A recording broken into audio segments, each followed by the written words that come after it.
Hi everyone, നമ്മളെല്ലാവരും face ചെയ്യുന്ന ഒരു പ്രശ്നമാണ് സ്ക്വയർ റൂട്ട് കണ്ടുപിടിക്കുക എന്ന് പറയുന്നത് അല്ലേ. ഈ ഒരു വർഷം നമുക്ക് ഒരുപാട് സിറ്റുവേഷനിൽ സ്ക്വയർ റൂട്ട് കണ്ടുപിടിക്കേണ്ട ആവശ്യം വരുന്നുണ്ട്. അപ്പോൾ അത് എങ്ങനെയാണ് ഈസി ആയിട്ട് കണ്ടുപിടിക്കാൻ നോക്കിയാലോ. ഇവിടെ നമ്മളൊരു നമ്പർ എടുത്തിട്ടുണ്ട് 1764. ഈ ഒരു നമ്പറിൻ്റെ സ്ക്വയർ റൂട്ടാണ് നമ്മൾ കണ്ടുപിടിക്കാൻ വേണ്ടി പോകുന്നത്. അതിനുവേണ്ടി നമ്മൾ ആദ്യം ചെയ്യേണ്ടത് ഈ നമ്പറിനെ 2 പാർട്സ് ആക്കി മാറ്റുന്നു. ഇത് ഫസ്റ്റ് പാർട്ട്, ഇത് സെക്കൻഡ് പാർട്ട്.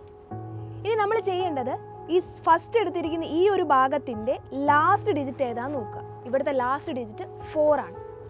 ഇനി നമുക്ക് അറിയുന്നൊരു കാര്യമാണ്, സ്ക്വയർ നമ്പേഴ്സിൻ്റെ ലാസ്റ്റ് ഡിജിറ്റ് വെച്ച് നമുക്ക് എന്ത് ചെയ്യാൻ പറ്റും, അത് സ്ക്വയർ റൂട്ടിൻ്റെ അവസാനത്തെ ഡിജിറ്റ് കണ്ടുപിടിക്കാൻ വേണ്ടി പറ്റും.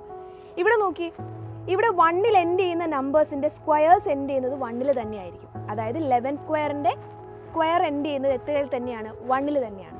അതേപോലെ 9ൻ്റെ സ്ക്വയർ എൻഡ് ചെയ്യുന്നത് 1-ലാണ്, 19ൻ്റെ സ്ക്വയറും എൻഡ് ചെയ്യുന്നത് 1-ലാണ്. അങ്ങനെ നോക്കുവാണെങ്കിൽ ഇവിടെ നോക്കിയേ, 4-ൽ എൻഡ് ചെയ്യുന്ന എല്ലാ നമ്പേഴ്സിൻ്റെ സ്ക്വയർ റൂട്ട് എൻഡ് ചെയ്യുന്നത് 2-ലോ അല്ലെങ്കിൽ 8-ലോ ആയിരിക്കും. ഇവിടെ നോക്കി, 2-ലാണെങ്കിൽ അതിൻ്റെ സ്ക്വയർ 4-ലായിരിക്കും, 8 സ്ക്വയർ ആണെങ്കിൽ അതിൻ്റെ സ്ക്വയർ 4-ലായിരിക്കും എൻഡ് ചെയ്യുന്നത്. അങ്ങനെ നോക്കുമ്പോൾ ഇവിടുത്തെ അവസാനത്തെ ഡിജിറ്റ് എന്ന് പറയുന്നത് 4 അല്ലേ.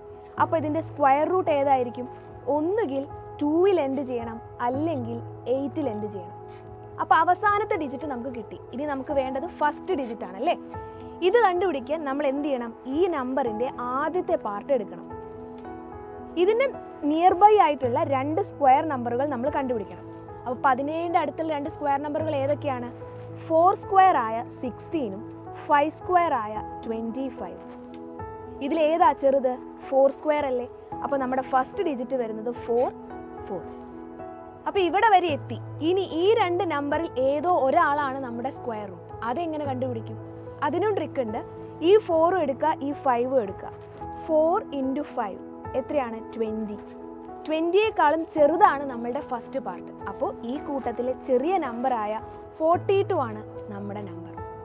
സംശയം ഉണ്ടെങ്കിൽ നമുക്ക് നോക്കാം. 42 × 42 ചെയ്ത് കഴിഞ്ഞാൽ നമുക്ക് കിട്ടുന്നത് 1764 എന്ന് പറയുന്ന നമ്പറാണ്. ഒരു നമ്പർ കൂടെ ചെയ്ത് നോക്കിയാലോ. ഓക്കെ, ഇതേപോലെ നമുക്ക് എന്ത് ചെയ്യാം, ഈ 1521 എന്ന് പറയുന്ന നമ്പറിൻ്റെ സ്ക്വയർ റൂട്ട് കണ്ടുപിടിച്ച് നോക്കാം. ഇതാദ്യം ചെയ്യേണ്ടത് ഈ നമ്പറിനെ 2 പാർട്ടാക്കി മാറ്റണം.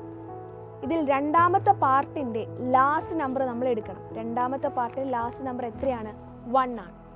1-ൽ എൻഡ് ചെയ്യുന്ന നമ്പേഴ്സിൻ്റെ സ്ക്വയർ എൻഡ് ചെയ്യുന്നത് 1-ലോ 9-ലോ ആയിരിക്കും. അപ്പോൾ ഇവിടെ ഒന്നുകിൽ 1-ൽ എൻഡ് ചെയ്യണം അല്ലെങ്കിൽ 9-ൽ എൻഡ് ചെയ്യണം.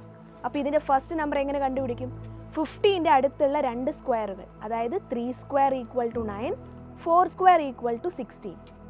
ഇതിൽ ചെറുതാരാണ്, 3 സ്ക്വയർ. അപ്പോൾ നമ്മൾ എന്ത് ചെയ്യുന്നു, 3 എടുക്കും. 31 അല്ലെങ്കിൽ 39. ഇതിൽ ആരാണെന്ന് ചോദിച്ചു കഴിഞ്ഞാൽ 3 × 4 ചെയ്യുക, = 12.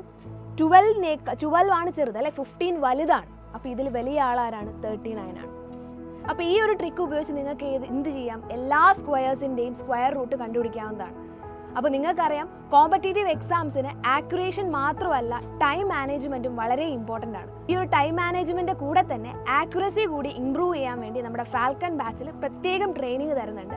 അപ്പോൾ എന്ത് ചെയ്യുക, വേഗം തന്നെ ജോയിൻ ചെയ്യുക. ആരും തന്നെ ഈ ചാൻസ് മിസ് ചെയ്യരുത്.